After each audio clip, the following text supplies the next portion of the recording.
Good morning dear students, welcome back. आज की class में अगेन हम लोग ऑप्टिक्स के कुछ डायग्राम्स को लेकर के बात कर रहे हैं और मैं आपको ये सलाह यहाँ पे देना चाहूंगा डियर स्टूडेंट्स कि जो भी डायग्राम्स यहाँ ऑप्टिक्स में आपको मिल रहे हैं एक्सप्लेनेशन में, उन सबको आप साथ ही साथ बनाते रहें अपने हाथ से। और एक बात और भी समझनी है कि स्पेशली किसी भी क्वेश्चन के अंदर वो हम लोगों से कहता है कि draw a diagram, sketch A diagram, इसका मतलब वो डायग्राम हमसे पूछ रहा है, it's a part of question. तो डियर स्टूडेंट्स, ऐसी स्थिति में हम लोगों को कभी भी रफ डायग्राम नहीं देना। रफ डायग्राम हम अपनी मर्जी से अगर कहीं देते हैं तो वहां रफ डायग्राम दे सकते हैं, लेकिन क्वेश्चन की नीड है, क्वेश्चन में क्लियरली मेंशन किया हुआ है कि कोर्स ऑफ रे बनाइए, डायग्राम दीजिए, तो ऐसी स्थिति में आपको डायग्राम प्रॉपर ही बनाना है। दूसरी बात, डायग्राम को प्रॉपर लेबल जरूर करना है। मतलब सिर्फ ये नहीं है कि आपने डायग्राम बनाया और आगे बढ़ गए, उसकी लेबलिंग जरूर करनी है। जैसे मैं इसी डायग्राम को लूं तो डियर स्टूडेंट्स, ये बेसिकली इमेज फॉर्मेशन हमने यहाँ एक तरीके से किया हुआ है किसका, कॉन्वेक्स लेंस के लिए। एक स्पेशल कंडीशन कि भैया जो हमारा ऑब्जेक्ट है वो ऑप्टिकल सेंटर और फोकस के बीच में यहाँ पे रखा हुआ है। ऐसी स्थिति में रियल इमेज फॉर्मेशन तो इसका होगा नहीं, इमेजनरी इमेज फॉर्मेशन होगा। जिधर ऑब्जेक्ट है उसी साइड में रहेगा। तो कितनी सारी चीजें देखो, यहां सबसे पहले देखो आपका U नेगेटिव है, V नेगेटिव है, HI आपका पॉजिटिव है, HO आपका पॉजिटिव है। इसी तरीके से मैग्निफिकेशन की बात करोगे तो ये सारी की सारी चीजें आप लोगों को मिलती हैं। तो डियर स्टूडेंट्स, इमेज फॉर्मेशन में हम लोगों को क्या करना होता है भैया, एक रे तो हमारी जो ऑप्टिकल सेंटर से जाएगी वो बिना किसी डेविएशन के आगे निकल जाएगी, ये सब आगे निकल गई। जो पैरेलल गई वो यहां से सेंटर से आपने बैंड करके दिखाना है। वैसे बैंडिंग आपकी फर्स्ट सरफेस पे भी होगी, सेकंड सरफेस पे भी होगी, लेकिन जब आप अपना कोर्स ऑफ रे देते हो, डायग्राम बनाते हो, तो आपको सेंटर से इसको डाइवर्ट करके दिखा देना है। अब यहाँ आगे क्या देखते हो, ये दोनों डाइवर्ज हो रही हैं। डाइवर्ज हो रही हैं इसका मतलब आगे तो कहीं मिलेंगी नहीं। आगे नहीं मिलेंगी तो आपने इनको बैकवर्ड किया, पीछे की तरफ लेके गए। अब जब भी इनको इमेजनरी पीछे लेके जा रहे हो तो डॉटेड लाइन से शो करना है। अब दोनों ही डॉटेड हमारी रेज हैं या दोनों ही हमारी रेज हैं, तो जो फाइनल हमारा इमेज फॉर्मेशन है वो भी कैसा होगा, इमेजनरी होगा डियर स्टूडेंट्स। तो ये सिंपल माइक्रोस्कोप इसको कह सकते हैं। नॉर्मली अगर हम कहें तो सिंपल माइक्रोस्कोप हमारे सिलेबस में तो है नहीं, लेकिन इसके बिना आगे बात हो भी नहीं सकती, इसलिए ये इमेज फॉर्मेशन हम लोगों को बिल्कुल से क्लियर होना चाहिए। डियर स्टूडेंट्स, अब मैं आगे बात करना चाहूंगा, नेक्स्ट फिगर की बात करूंगा। तो देखिए ये हमारा कंपाउंड माइक्रोस्कोप का केस आ जाता है। हालांकि हम इसको फिर दोबारा से एक बार एक्सप्लेन करने की बात करेंगे, लेकिन आप इतने में इसको बना लें इसलिए दिया हुआ है। देखिए कंपाउंड माइक्रोस्कोप में बेसिकली हम लोगों का जिधर ऑब्जेक्ट प्लेस्ड है उसको हम लोग ऑब्जेक्टिव लेंस कहते हैं। जहां हमारी आई प्लेस्ड है उसको हम लोग आई लेंस के नाम से जानते हैं। डिस्टेंस ऑफ डिस्टिंक्ट विजन होगा, यानी हमारी आंख से और जो फाइनल इमेज है वो 25 सेंटीमीटर होनी चाहिए, जिसको हम लोग कैपिटल डी से डिनोट करते हैं डियर स्टूडेंट्स। इमेज फॉर्मेशन देखें, ये हमें एफ के पीछे कहीं अपना ऑब्जेक्ट रखना होता है, ठीक है। अल्टीमेटली इसका जो इमेज है वो ए डैश बी डैश हमारा बन गया। अब ये A dash B dash intermediate image है, ये फाइनल इमेज नहीं है। इस इंटरमीडिएट इमेज को जो सेकंड लेंस है जिसको हम लोग आईपीस के नाम से जान रहे हैं, लेंस L2 के नाम से जान रहे हैं, उसकी फोको लेंथ के अंदर हमें रखना होता है। तो यहाँ पे ये F2 जो है वो सेकंड लेंस की फोको लेंथ है। तो आप देखेंगे जो हमारा सिंपल माइक्रोस्कोप का कॉन्सेप्ट था उसी को हम लोगों ने सेकंड लेंस के लिए यहाँ पे यूज किया हुआ है। ऑप्टिकल सेंटर और फोकस के बीच में आपका ये वाला इंटरमीडिएट इमेज आता है। अब इंटरमीडिएट इमेज को आप लेंगे तो वही हमें करना होगा, इस डायरेक्शन में हमारा यहाँ पे इमेज फॉर्मेशन हो जाएगा।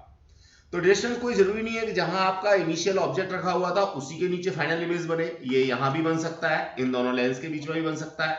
लेकिन पर्टिकुलरली जब हम लोग बात कर रहे हैं कंपाउंड माइक्रोस्कोप की, तब हमारा डी जो है 25 सेंटीमीटर होना चाहिए, यानी आई से फाइनल इमेज जो है वो 25 सेंटीमीटर पे होनी चाहिए।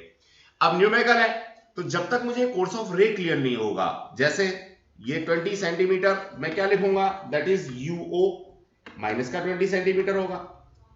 फिर मैं बात करूंगा वीओ की। तो देखिए वीओ क्या है, वीओ ये वाली डिस्टेंस है जो हमारा ऑब्जेक्टिव लेंस के लिए फाइनल इमेज बनती है, दैट इज प्लस का 20 centimetre according to your question. अब आगे मैं बात करना चाहूंगा डियर स्टूडेंट्स, तो ये मेरे पास यूई हो गया। यूई का मतलब यूई का मतलब सीधा सा object distance for eyepiece. तो object distance for eyepiece जो है वो मेरी यहाँ पे क्या है 10 सेंटीमीटर है। अब फाइनल इमेज जो मेरी बन रही है वो मैं मान लीजिए यहां से डिस्टेंस मेजर करता हूं तो इस d को मैं यहां पे कह सकता हूं क्या VE जो है वो मेरा d के बराबर है। अब लेंथ ऑफ ट्यूब की बात अगर हम लोग करते हैं डिस्टेंस तो इन दोनों लेंस के बीच की जो डिस्टेंस है उसे हम लोग लेंथ ऑफ ट्यूब के नाम से जानते हैं। अब लेंथ ऑफ ट्यूब हमारा क्या हो गया 20 सेंटीमीटर प्लस 10 सेंटीमीटर। तो अगर मुझे यहां से लिखना पड़े लेंथ ऑफ ट्यूब तो ये मेरे पास हो गया 30 सेंटीमीटर। तो ये सारी की सारी चीजें हैं। कैरेक्टरिस्टिक की बात हम लोग यहाँ पे कर सकते हैं भाई कंपाउंड माइक्रोस्कोप में जो पहला लेंस है उसका अपर्चर छोटा होगा जबकि दूसरे लेंस का अपर्चर बड़ा होगा। रीजन बड़ा क्लियर सा है कि अगर इससे बनने वाली ये छोटी इमेज पूरी की पूरी इसके अंदर नहीं आई, जो मेरा आई पीस है उसके अंदर पूरी की पूरी इमेज इंटरमीडिएट इमेज नहीं आई तो फाइनल इमेज मेरा इंटेंस बनेगा नहीं। जब इंटेंस बनेगा नहीं तो मुझे अच्छे से दिखेगा नहीं, इसलिए इसका अपर्चर मेरा बड़ा होता है। फोकल लेंथ की भी बात करते हैं डियर स्टूडेंट्स। तो देखिए जो मेरा आई पीस होता है इसकी फोकल लेंथ मॉडरेट होती है। मैं ऑब्जेक्टिव की बात करूं 10 सेंटीमीटर लिया है और आईपीस की बात करूं तो 12.5 सेंटीमीटर लिया है। तो इसके कंपैरेटिवली जो मेरा लेंस 2 है या आई पीस है उसकी फोकल लेंथ मॉडरेट होगी, यानी अपर्चर भी बड़ा होगा और फोकल लेंथ भी कंपैरेटिवली बड़ी होगी। तो ये एक हम लोगों को कोर्स ऑफ रे देखना था। तो मैं आपको थोड़ा सा टाइम देना चाहूंगा, आप फटाफट इसको अपने आप से एक बार बना लें। अपने हाथ से बनाएंगे तो आपको कॉन्फिडेंस हो जाएगा। और कोई भी क्वेश्चन कभी भी आपको सिंपल माइक्रोस्कोप कंपाउंड माइक्रोस्कोप से मिलता ही मिलता है। तो ऐसी स्थिति में कोर्स ऑफ रे जरूर बना दें।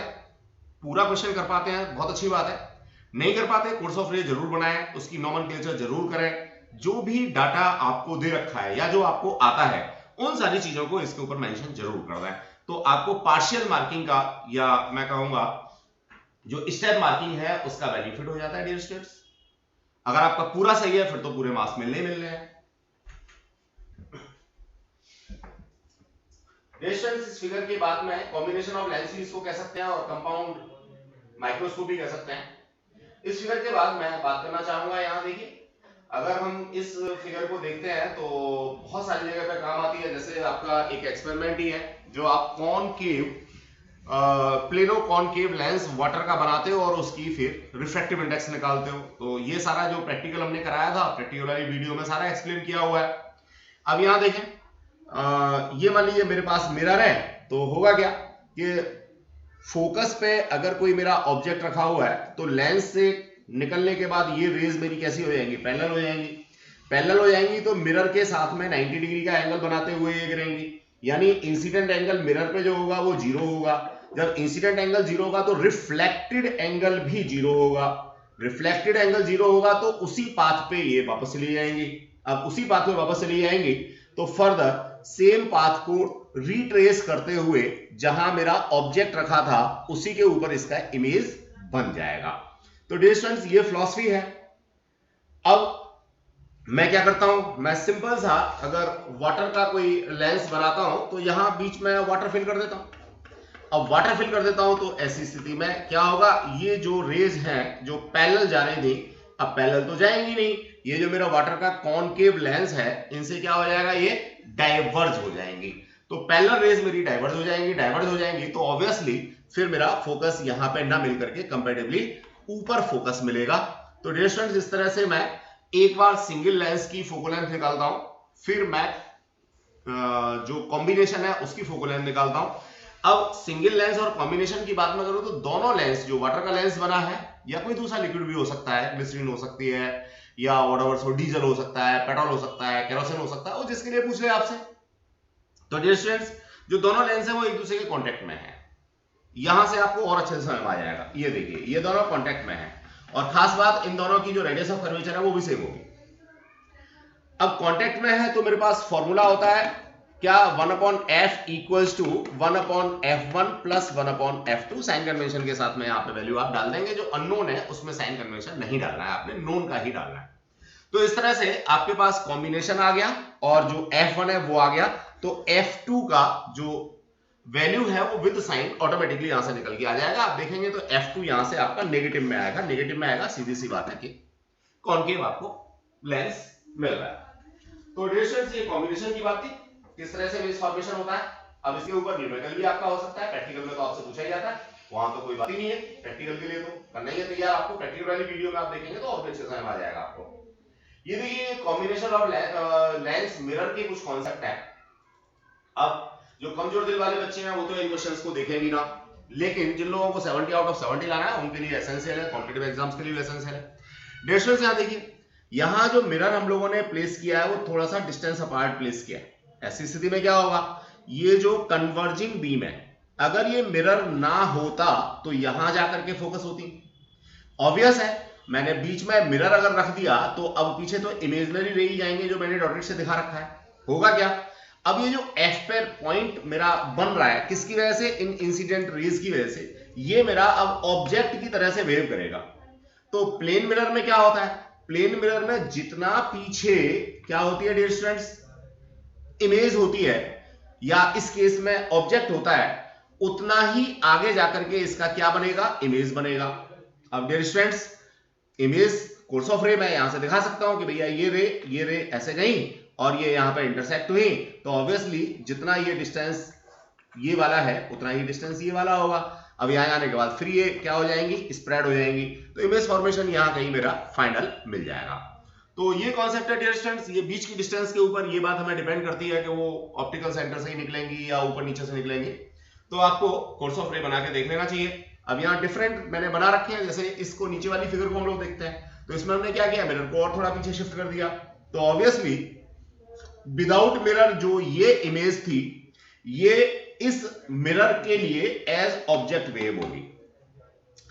जितना दूर ये ऑब्जेक्ट है उतना ही दूर इसके फ्रंट साइड में ये फाइनल इमेज बनेगा।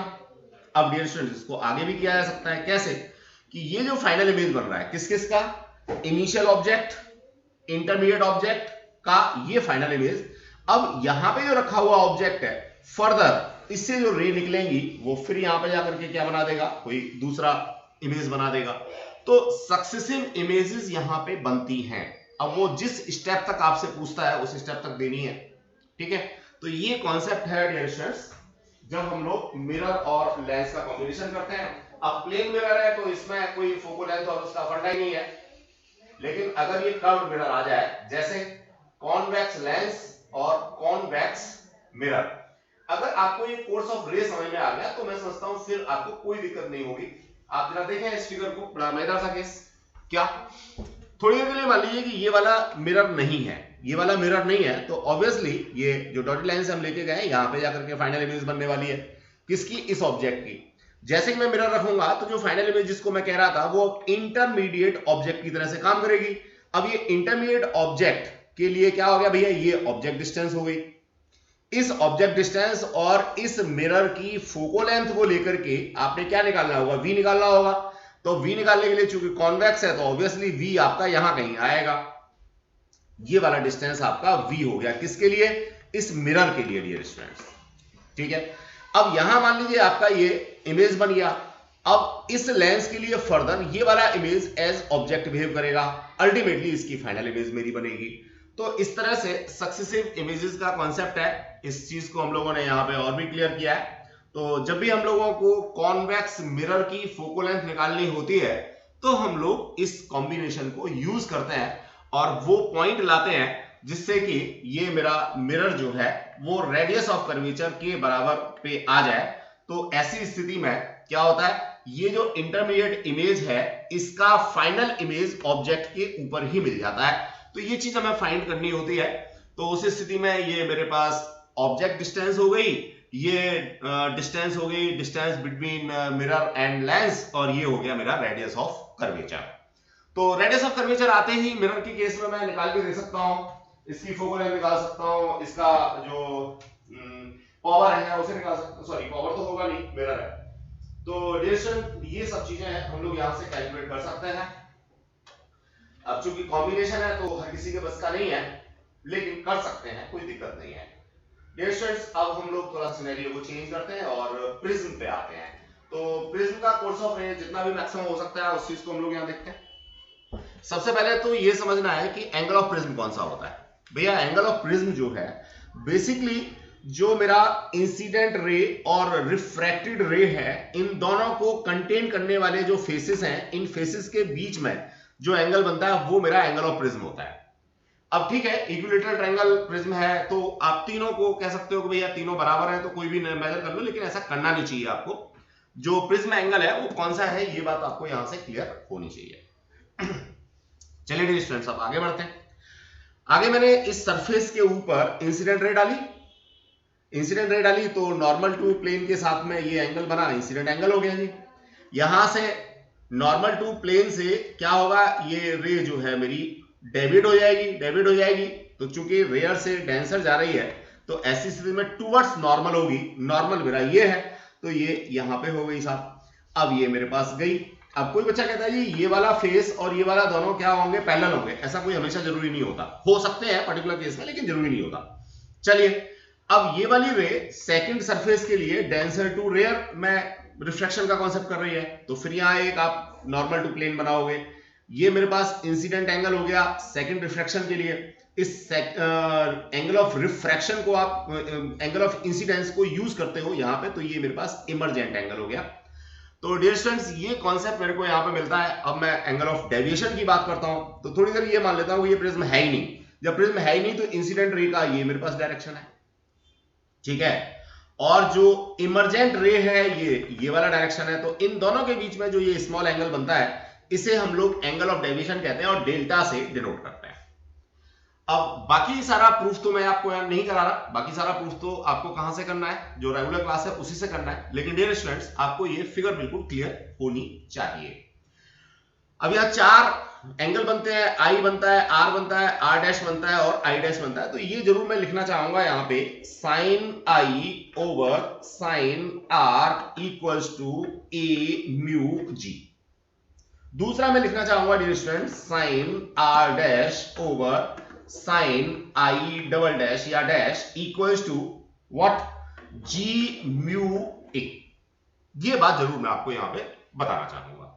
तो डियर स्टूडेंट्स, ये मेरा प्रिज्म का कॉन्सेप्ट है ऑफ रिफ्रैक्टिंग सरफेस नंबर 1 और रिफ्रैक्टिंग सरफेस नंबर 2।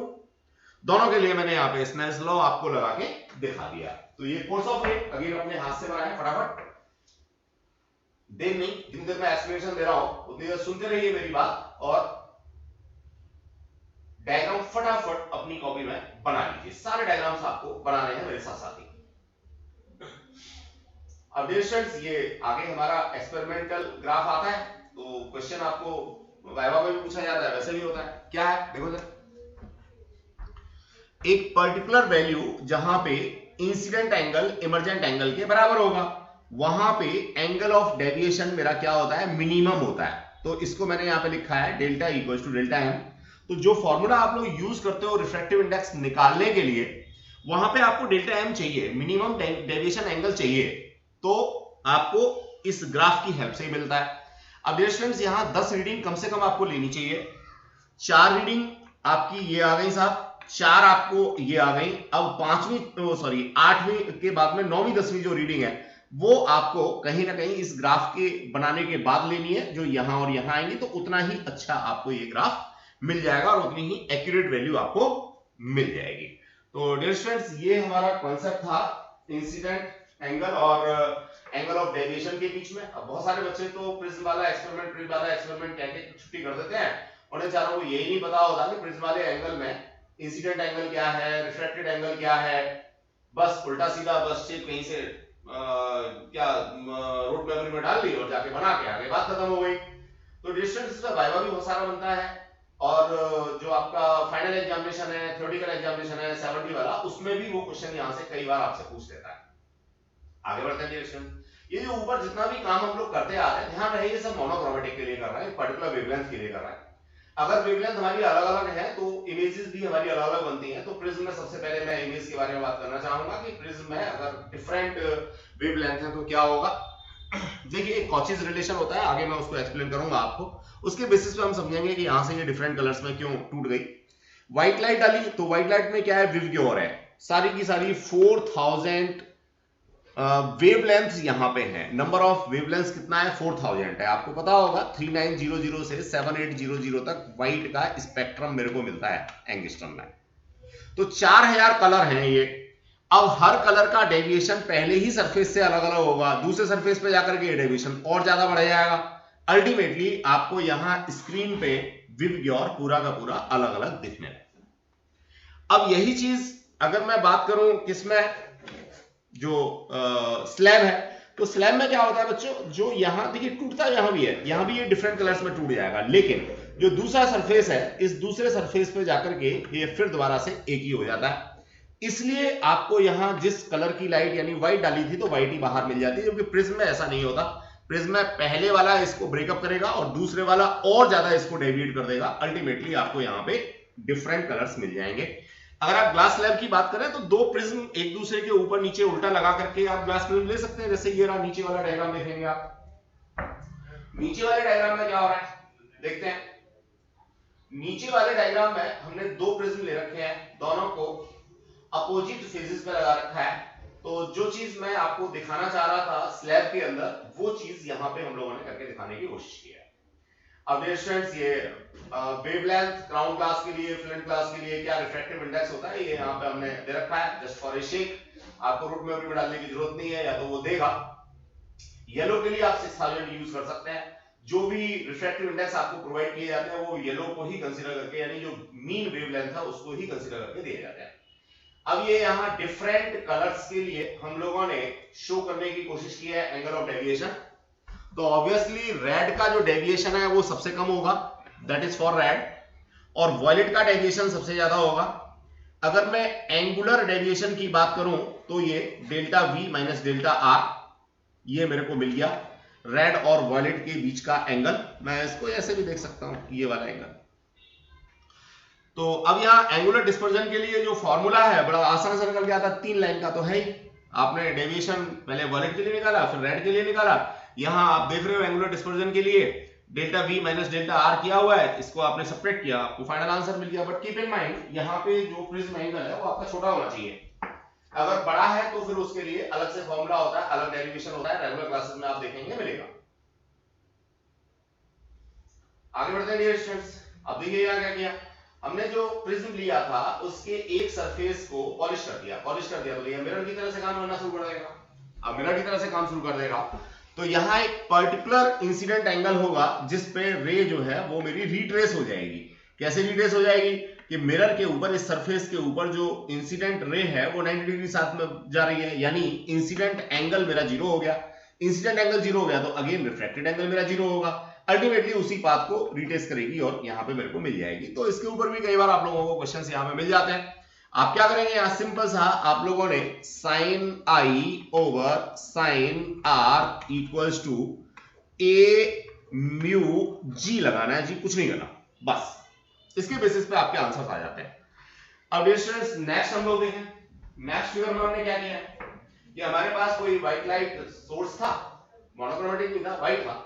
लेंस के थ्रू हमने उसको पैरेलल बना दिया, पैरेलल बना के हमारे यहां से डेविएशन हुए, और डेविएशन के बाद हमने यहां पे दूसरा लेंस रख दिया तो ऑब्वियसली रेड के लिए अलग मेरे को कॉन्सेप्ट मिलेगा, वॉयलेट के लिए अलग कॉन्सेप्ट मिलेगा, यानी दो अलग अलग इमेजेस बनेंगी। और एक बात मजेदार सी बात बताऊं डियर स्टूडेंट्स, आप कोई भी लेंस यूज करते हो, मिरर नहीं, मिरर की बात हम लोग बिल्कुल नहीं कर रहे हैं, हम लोग यहाँ पे लेंस की बात कर रहे हैं। कोई भी लेंस हम लोग यहाँ पे यूज करते हैं तो व्हाइट लाइट में हमें 7 इमेजेस फॉर्म होती हैं।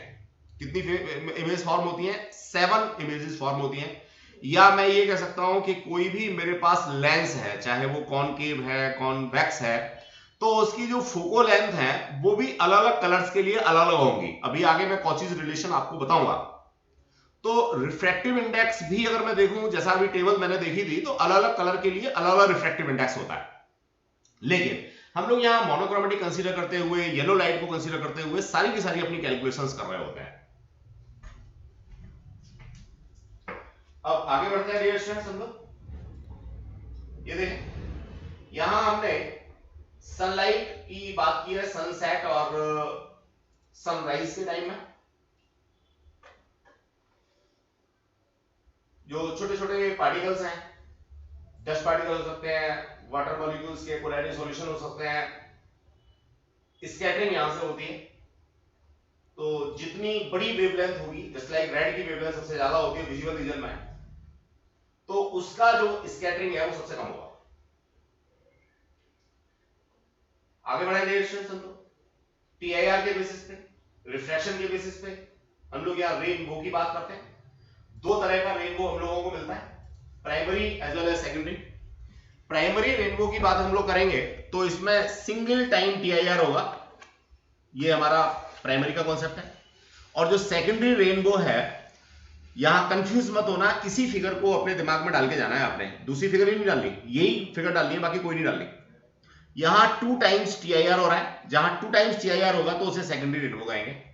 डिस्टेंस प्राइमरी का रेड ऊपर होता है और सेकेंडरी का रेड नीचे होता है, यानी आपको जब दोनों ही रेनबो एट ए टाइम दिखाई दे रहे हैं तो सेंटर में रेड दिखेगा, नीचे वॉलेट दिखेगा, ऊपर वॉलेट दिखेगा।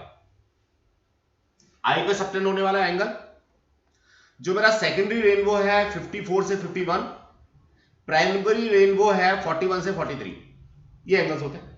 एक और कंडीशन, आपकी आई के पीछे होना चाहिए सन, आपकी आई के सामने वाटर ड्रॉपलेट्स को सस्पेंडेड होना चाहिए, तभी आपको रेनबो मिलेगा। नेचुरल फिनोमेना है, आर्टिफिशियली भी हम लोग बनाते तो हैं, लेकिन नेचुरल फिनोमेना है, कई बार हम लोगों को दिखता है, कई बार नहीं दिखता। अगेन आई वांट टू से सारी की सारी कोर्स ऑफ रे आप अपने हाथ से बनाएं। स्टूडेंट्स अगेन यहां मेरा सिंपल माइक्रोस्कोप का कॉन्सेप्ट है, इमेज फॉर्मेशन ऑलरेडी मैं डिस्कस कर चुका हूं। अल्फा बीटा एंगल को मेरे को यहां पे एम्फसाइज करना है। अल्फा, ध्यान है जब हम लोग माइक्रोस्कोप की बात कर रहे हैं तो अल्फा बीटा की डेफिनेशन अलग होगी, और जब हम टेलीस्कोप की बात करेंगे तो अल्फा बीटा की डेफिनेशन अलग होगी। माइक्रोस्कोप कंपाउंड हो या सिंपल हो, दोनों में अल्फा बीटा की डेफिनेशन एक ही होती है। Alpha is the angle subtended by object seen directly, beta is the angle subtended by final image placed at distance of distinct vision made at our eye। Definition, ये definition है। Definition को मैंने यहां आपको लिख के भी दिखाया हुआ है, बेसिकली मैग्निफिकेशन के टर्म्स में। तो होता यह है कि जब भी हम लोग माइक्रोस्कोप यूज करते हैं, चाहे वो कंपाउंड माइक्रोस्कोप हो, सिंपल माइक्रोस्कोप हो, वो फाइनल इमेज का एंगल हमारी आई पे बड़ा बनाता है। ऑब्जेक्ट की कंपैरेटिवली जो फाइनल इमेज है उसका एंगल हमारी आई पे बड़ा बनाता है, तो इसे हम लोग एंगुलर मैग्निफिकेशन के नाम से जानते हैं। यहां एंगल के अंदर मैग्निफिकेशन होता है। हमेशा आपको फॉर्मूला मिलता है बीटा ओवर अल्फा। अब बीटा 10 में ले लो, साइन में ले लो, डायरेक्टली प्रोपोर्शनल मेरे को मिलते हैं। आर्क अपॉन रेडियस लोगे तब भी सब वही बात है, आर्क अपॉन रेडियस 10 को ही करस्पॉन्ड करता है। तो बीटा की वैल्यू कंपैरेटिवली ज्यादा, अल्फा की वैल्यू कंपैरेटिवली 1। तो यहां जो एंगुलर मैग्निफिकेशन है वो आपका ऑलवेज ग्रेटर देन 1 आता है, जबकि जो लीनियर मैग्निफिकेशन था वो मेरा नेगेटिव में हो सकता था। नेगेटिव पोजीशन तो खैर इमेज की नेचर को बताते हैं कि वो इन्वर्टेड है या इरेक्ट है, लेकिन वहां वैल्यू जो है वो लेस देन 1 भी हो सकती थी, साइन को हटा के, मैग्नीट्यूड की बात कर रहा हूं। यहां आपको नॉर्मल केसेस में एंगुलर मैग्निफिकेशन ग्रेटर देन 1 ही मिलने वाला है। डियर स्टूडेंट्स, अब हम लोग यहां देखें, अल्फा को एक तरह से एक्सप्लेन करने की कोशिश की है, डायरेक्टली सीन। अब ये मेरे पास कॉन्सेप्ट आता है कंपाउंड माइक्रोस्कोप का। तो कंपाउंड माइक्रोस्कोप को मैं यही कहूंगा कि आप यहां ना देख करके, पहले भी हम लोग आज की क्लास में डिस्कस कर चुके हैं, तो फटाफट एक बार इमेज और बना दीजिए। सारी चीजें मैं ऑलरेडी एक्सप्लेन कर चुका हूं। अल्फा बीटा की डेफिनेशन वही होंगी। Alpha is the angle subtended at our eye whenever object is seen directly. Beta is the angle subtended by final image placed at distance of distinct vision at our eye. ये definition बिल्कुल जी note memory में डाल लो। इसके basis पे ही आपने इसका angular magnification का derivation करना है, इसी के बेसिस पे आप लोगों ने न्यूमेरिकल्स करने हैं। तो मैं दोबारा से एक्सप्लेन नहीं कर रहा इन फिगर्स को, ऑलरेडी मैं एक्सप्लेन कर चुका हूं, लेकिन ये कोर्स ऑफ रे आपको बना लेना है। लेंथ ऑफ ट्यूब क्या होती है, वीओ क्या होता है, यूओ क्या होता है, यूई क्या होता है, ये सब बात है। इवन कैरेक्टरिस्टिक भी मैं कंपाउंड माइक्रोस्कोप की आपको ऑलरेडी बता चुका हूं कि भैया पहला जो लेंस है, जैसे मैं ऑब्जेक्टिव कहता हूं, इसकी फोकल लेंथ कम होनी चाहिए, दूसरे लेंस की फोकल लेंथ थोड़ी मॉडरेट होनी चाहिए, थोड़ी ज्यादा होनी चाहिए। अपर्चर भी दूसरे लेंस यानी जो आई लेंस है उसका जो अपर्चर है वो कंपैरेटिवली बड़ा होना चाहिए। डिस्टेंस ये एंगल बना के दिखा रखा है। अब ये मैं बात करना चाहूंगा फाइनल इमेज इंफिनिटी की। फाइनल इमेज इंफिनिटी पे अगर हम बनाते हैं तो यहां भी हम लोगों को मैग्निफिकेशन MO इंटू ME मिलता है। तो डायरेक्ट फॉर्मूला मैंने यहां दिया हुआ है, न्यूमेरिकल में यूज कर सकते हैं, बाकी आपको ट्राई करना है।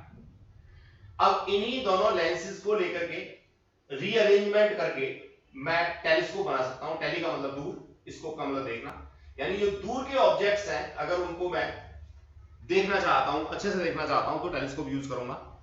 डिस्टेंस दूर है ऑब्जेक्ट तो इससे आने वाली लाइट कंपैरेटिवली कम होगी तो बड़ा अपर्चर मैं यहां पे यूज करना चाहूंगा। फोकल लेंथ डजंट मैटर, मुझे मैग्नीफाई नहीं करना, मुझे तो इसकी इंटेंस इमेज यहां पे बना के देनी है। अब जो दूसरा लेंस जिसको मैं आई के पास रख रहा हूं, जिसकी जो फोकल लेंथ है वो कंपैरेटिवली कम है, अपर्चर कंपैरेटिवली कम है, इससे मैं इस इमेज को मैग्नीफाई करके देखने की बात करता हूं। जो मैग्नीफाइड फाइनल इमेज होगी वो again distance of discrete region पे होगी। ये डिस्टेंस मैं नॉर्मली जो मेरा आई पीस है इसके ऑप्टिक सेंटर से ही मेजर करता हूं। ऐसा मान के चलता हूं कि आई जो है वो बिल्कुल इस लेंस के नजदीक रखी हुई है। थोड़ा बहुत अगर अंतर है 1-2 सेंटीमीटर का तो वो चलता है, एकोमोडेशन आई के अंदर होता है। लेकिन सॉरी लेकिन जो मुझे न्यूमेरिकल्स करने हैं उसमें ये डिस्टेंस विजन जो है वो अगर वो नहीं कहता तो यहां जो मेरा ऑप्टिकल सेंटर है आई पीस का वहीं से मेजर करना है। इसके लिए बीटा और अल्फा की वैल्यूज बिल्कुल फर्क होंगी। तो देखें अल्फा तो वही है, alpha is the angle subtended at our eye by the object seen as directly, जबकि बीटा की जो डेफिनेशन है वो थोड़ी सी यहां फर्क होती है। तो आप यहां से देखेंगे दो तरह का इमेज मिलता है। पहला मिलता है आपको इनफाइनाइट में फाइनल इमेज, जिसे हम लोग नॉर्मल एडजस्टमेंट कहते हैं, that is here, alpha beta भी यहां से क्लियर हो जाएंगे। दूसरा होता है फाइन एडजस्टमेंट। तो फाइन एडजस्टमेंट में हम क्या करते हैं, फाइन एडजस्टमेंट में जो हमारा आई पीस है इसको हम लोग थोड़ा नजदीक ले आते हैं। आई पीस को हम लोग क्या कर लेते हैं बच्चों, नजदीक ले आते हैं। फाइन एडजस्टमेंट के लिए आई पीस को नजदीक लाएंगे।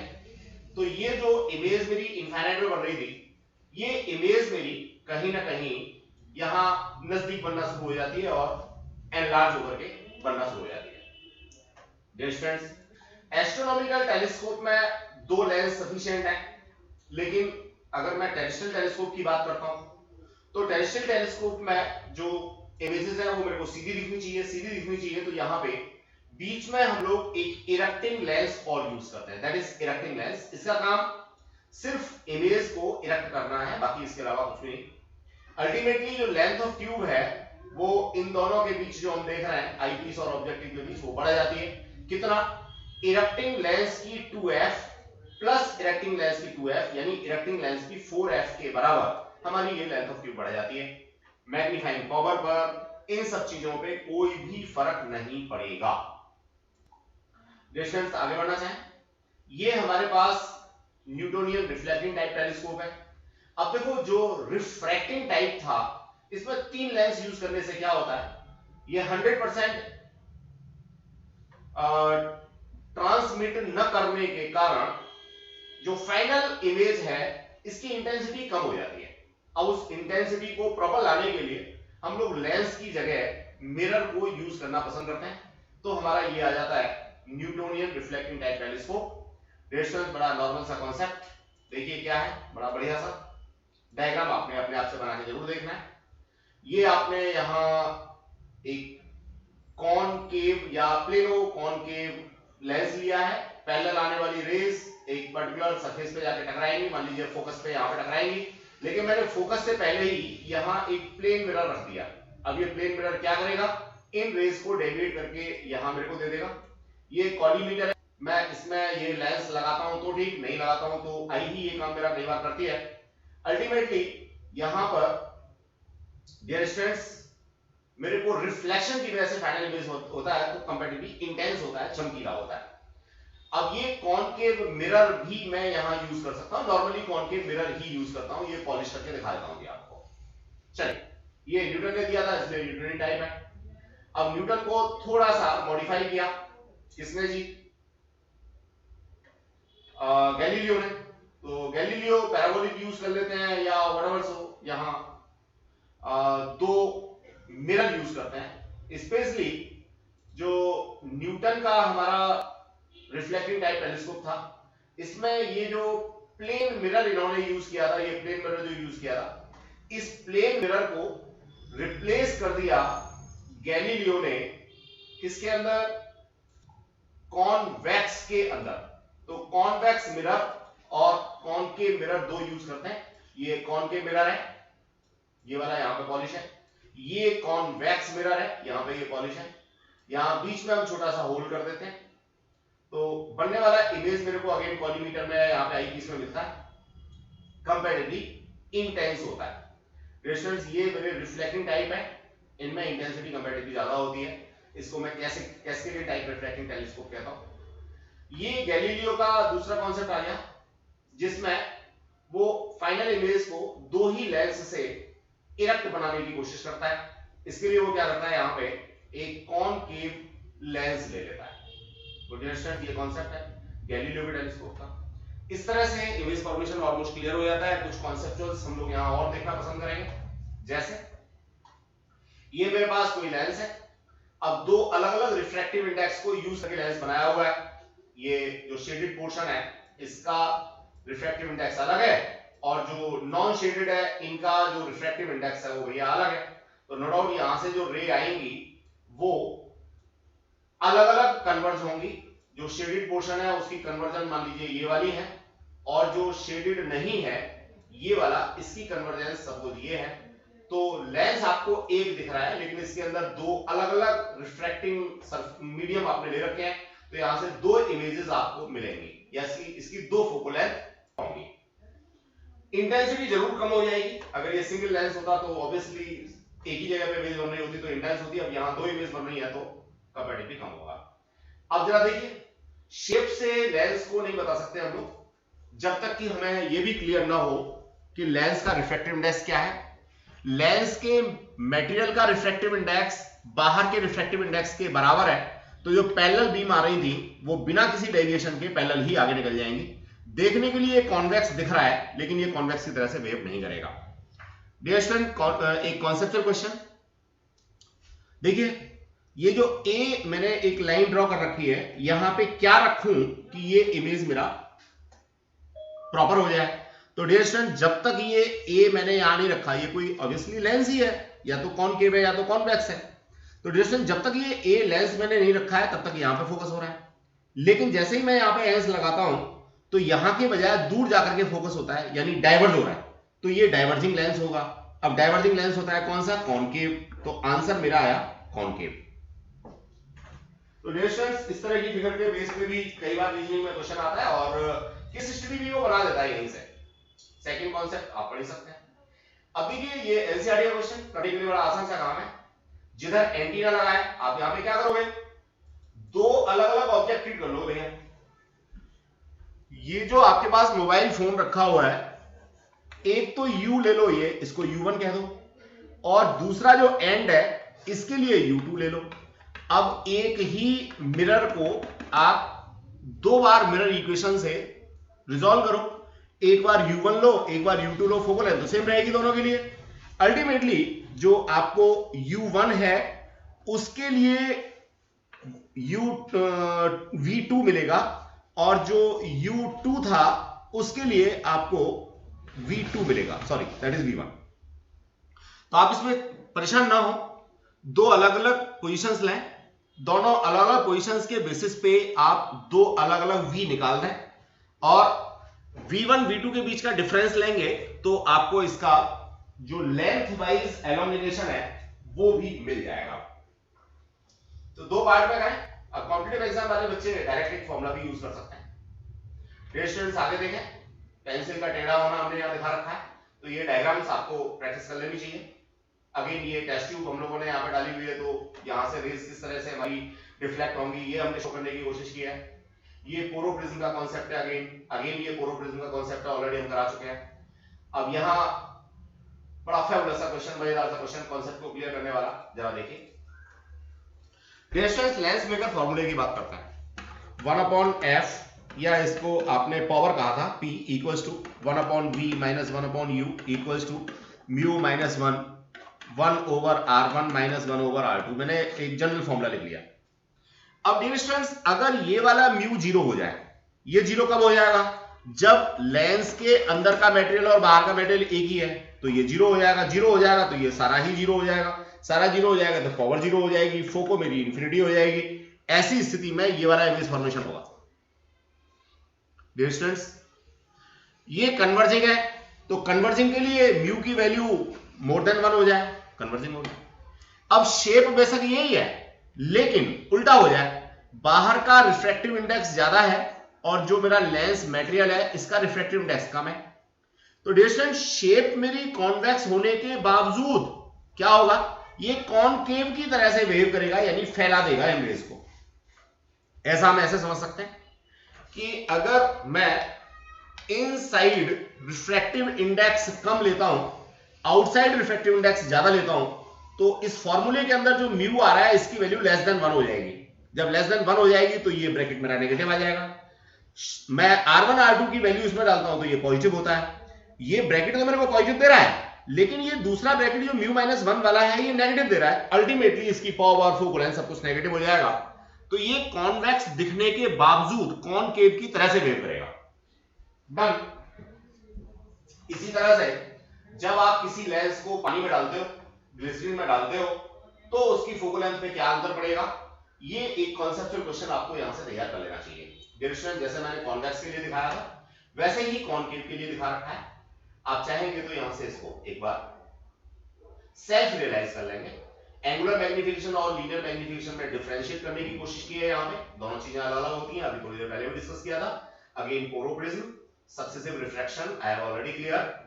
ये फिगर दोबारा से हमारी आ रही है डियर स्टूडेंट, जो ऊपर हमने क्वेश्चन दिया था, ए पे बताओ भैया कॉन्वेक्स है या कॉनकेव है, उसको लेकर के पावर और वेवलेंथ के बीच में जो ग्राफ अगर कभी आपसे पूछ ले तो आपको ये इस तरीके से मिलता है। Just for recall dear students, ये एक्सपेरिमेंट बेस्ड काफी इंपॉर्टेंट चीजें हैं। ये रियल इमेज के लिए 1/v और 1/u के बीच में ये ग्राफ मिलता है। अब इसमें मैं अलग अलग चीजों पे नहीं जाऊंगा, काफी लंबा हो जाता है डिस्क्रिप्शन। आप इन सारे के सारे ग्राफ को तैयार कर लेंगे, इसमें कोई भी ऐसी चीज नहीं है जो मुझे अलग से बतानी है। आप अलग अलग इमेज फॉर्मेशन के लिए अलग अलग ग्राफ सारे के सारे तैयार कर लेंगे और यहां से हेल्प ले लेंगे। डिस्टेंस, ये कॉची रिलेशन जैसा मैंने अभी बताया था, कॉची जो रिलेशन है वो बेसिकली रिफ्रैक्टिव इंडेक्स को रिलेट करता है वेवलेंथ के साथ। तो mu equals to A B C, ये तो कांस्टेंट्स हैं, lambda square, lambda 4 whatever, so ये आपको h ही मिलती है। तो वेवलेंथ यहां रेड का सबसे ज्यादा होता है, तो रिफ्रैक्टिव इंडेक्स रेड का सबसे कम होगा। रेसिप्रोकल रिलेशन दिख रहा है, देखो ये कॉची ने दिया है। इसके बेसिस पे ये ट्री हम लोगों ने बना रखा है। देखिए इस ट्री को देखें, यहां पे क्या हो रहा है, म्यू डायरेक्टली प्रोपोर्शनल है 1/u के, यहां म्यू प्रोपोर्शनल है डायरेक्टली लैम्डा के। तो डोंट बी कंफ्यूज, इस हेरेसी की वजह से आप लोग इसको एक बार चेक कर लेंगे, देख लेंगे। ये मैंने फोकल लेंथ का कांसेप्ट दिया है स्टूडेंट्स। व्हाइट लाइट है तो ऑब्वियसली रेड में डेविएशन सबसे कम होते हैं, तो फोकल लेंथ फॉर रेड मेरा दूर होगा लेंस के ऑप्टिकल सेंटर से, जबकि वॉयलेट के लिए ये नजदीक होगा। अब आप कहेंगे कि सर हमें तो व्हाइट लाइट में देखने में दो इमेज नहीं दिखती। डिस्टेंस एफवी और एफआर के बीच में डिस्टेंस काफी कम होती है, तो हमारी आईज की जो रिजॉल्विंग पावर है वो इतनी कम है कि वो इसको रिकॉग्नाइज नहीं कर पाती। लेकिन एक्चुअल में यही होगा कि जब आप व्हाइट ऑब्जेक्ट को देखेंगे तो उसकी 7 इमेज बनेगी। सबसे दूर बनेगी रेड, सबसे नजदीक बनेगी वॉयलेट, बाकी सब इसके बीच में बनेंगे। डिस्टेंस आई ऑनवर्ड कॉम्पिटिटिव क्लासेस में आप लोग कर सकते हैं, बाकी यहां करने की जरूरत नहीं है because of it is not included in your syllabus. Thanks a lot. I hope so you have enjoyed all the things.